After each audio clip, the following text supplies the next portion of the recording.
पूरे यूएई को हिंदूमय होते हुए देखते ही इस्लामिक देशों में मचा खलबली, कांप उठा पाकिस्तान और डरने लगे कट्टरवादी।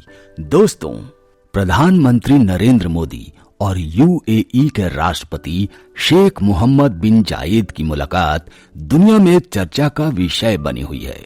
लेकिन इस मुलाकात के बीच एक ऐसी तस्वीर आई है जिसने दुनिया का ध्यान अपनी तरफ खींच लिया है। ये तस्वीर तब सामने आई जब भारत और यूएई के बीच कई समझौते हुए। आपको बता दें कि दोनों देशों के बीच 8 महत्वपूर्ण समझौतों पर हस्ताक्षर किए गए हैं। लेकिन इन समझौतों के बीच एक महिला का नाम चर्चा में आ गया है। महिला का नाम है रिम बिन्त इब्राहिम अल हशमी। रिम यूएई की इंटरनेशनल कोऑपरेशन मिनिस्टर हैं। रिम 2 चीजों को लेकर चर्चा का विषय बनी हुई है। सबसे पहला तो उनका हैंडशेक और दूसरा उनके कपड़े। इस वीडियो में आपको दोनों के बारे में बताएंगे। रिम अल हशमी ने एक ही झटके में मुस्लिम कट्टरपंथियों की धज्जियां उड़ा दी है। भारत के कट्टर मौलाना ये तस्वीरें जरूर देखें। सबसे पहले कपड़ों की बात कर लेते हैं। कई एक्सपर्ट्स का कहना है कि रिम अल हशमी ने अपनी परंपराओं का ध्यान तो रखा, लेकिन अचानक रूढ़िवादी सोच को भी चकनाचूर कर दिया। रिम बुर्के में तो हैं, लेकिन वो जैसे ही मुड़ती हैं तो उन्होंने बुर्के के साथ एक रंग बिरंगा पोशाक भी पहन रखा है। गुलाबी पोशाक पहनकर रिम अल हशमी ने दिखा दिया कि वो खुद को पूरी तरीके से बुर्के में कैद नहीं मानती हैं, नहीं रख सकती हैं।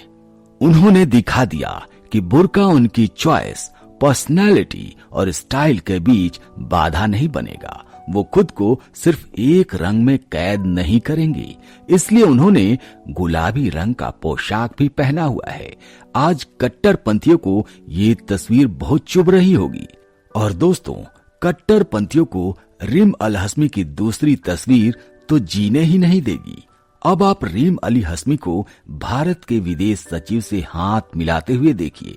इस्लामिक कट्टरपंथियों ने तो मुस्लिम महिलाओं के हाथ मिलाने पर भी पाबंदी लगा रखी है। ये कट्टरपंथी शरिया का हवाला देकर बताते हैं कि महिलाओं को किसी से हाथ नहीं मिलाना चाहिए। लेकिन रिम अल हशमी ने पूरे कॉन्फिडेंस के साथ हाथ मिलाया। और सबसे हैरान करने वाली बात यह है कि रिम ने हैंडशेक के लिए पहले हाथ बढ़ाया। ये चीज अपने आप में साबित करती है कि यूएई किस तरीके से रूढ़िवादी सोच को तोड़कर आगे बढ़ रहा है, मुस्लिम महिलाओं को अधिकार दे रहा है। और ठीक यही सऊदी अरब में भी हो रहा है। आपको मालूम ही होगा कि कुछ दिन पहले ही महिलाओं को गाड़ी ड्राइव करने का परमिशन मिला है, उनको पार्टी करने का परमिशन मिला है।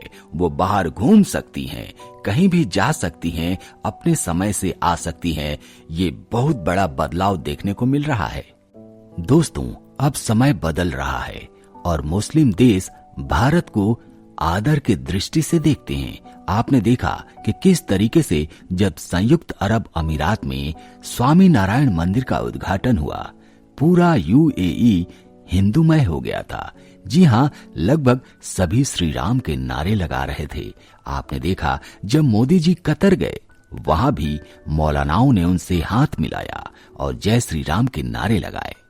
ये आज का भारत है और भारत आज गर्वान्वित महसूस कर रहा है। और पड़ोसी मुल्क पाकिस्तान, जो इन देशों में जाने का सपना संजोते रहता है, लेकिन कभी उसे बुलावा नहीं मिलता, कभी उसे रिस्पेक्ट नहीं मिलता। ये प्रधानमंत्री मोदी की ताकत है और ये सनातन धर्म की ताकत है। आपने देखा कि किस तरीके से जब राम मंदिर की प्राण प्रतिष्ठा हो रही थी तो पूरी दुनिया राममय हो गई थी। चाहे वो अमेरिका हो, कनाडा हो, लंदन हो, थाईलैंड हो, इंडोनेशिया हो, नेपाल हो या फिर हमारा पड़ोसी मुल्क पाकिस्तान हो, वहां भी लोगों ने जय श्री राम के नारे लगाए। दोस्तों, ये है आज का भारत।